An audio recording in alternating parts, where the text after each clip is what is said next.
ಈ ಪಂಚಗಣಾಧೀಶ್ವರರಲ್ಲಿ ಪ್ರಮುಖರಾದವರು ಕೈಲಾಸಾಧಿಪತಿಯ ಶ್ರೀ ಗುರು ಕೊಟ್ಟೂರು ಬಸವೇಶ್ವರರು. ಕೈಲಾಸಾಧಿಪತಿಯ ಆಜ್ಞೆಯಂತೆ ಭೂಲೋಕಕ್ಕೆ ಬಂದು ಅಧರ್ಮವನ್ನು ತಡೆಯುತ್ತಾ ಶಿವತತ್ವವನ್ನು ಪ್ರಚಾರ ಮಾಡುತ್ತಾ ಭರತಖಂಡವನ್ನು ಸಂಚರಿಸುತ್ತಾರೆ. ಪ್ರಚಾರ ಮಾಡುತ್ತಾ ಕಲ್ಪವೃಕ್ಷಗಳ ನಾಡಿಗೆ ಬರುತ್ತಾರೆ.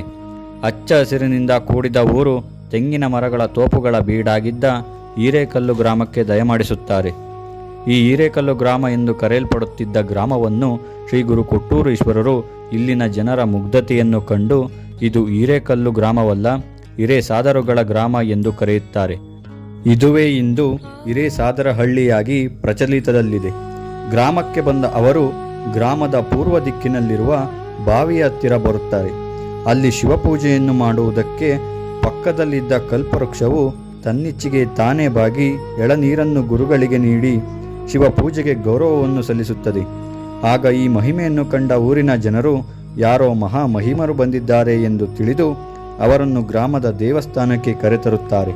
ಶ್ರೀ ಗುರು ಕೊಟ್ಟೂರೇಶ್ವರರನ್ನು ಗ್ರಾಮದ ಜನರು ಊರಿನ ಹೊರಗಿನ ಕಲ್ಯಾಣಿಯಿಂದ ಗ್ರಾಮದ ದೇವಾಲಯಕ್ಕೆ ಅವರನ್ನು ಊರಿನ ಜನರು ಕರೆತರುತ್ತಾರೆ.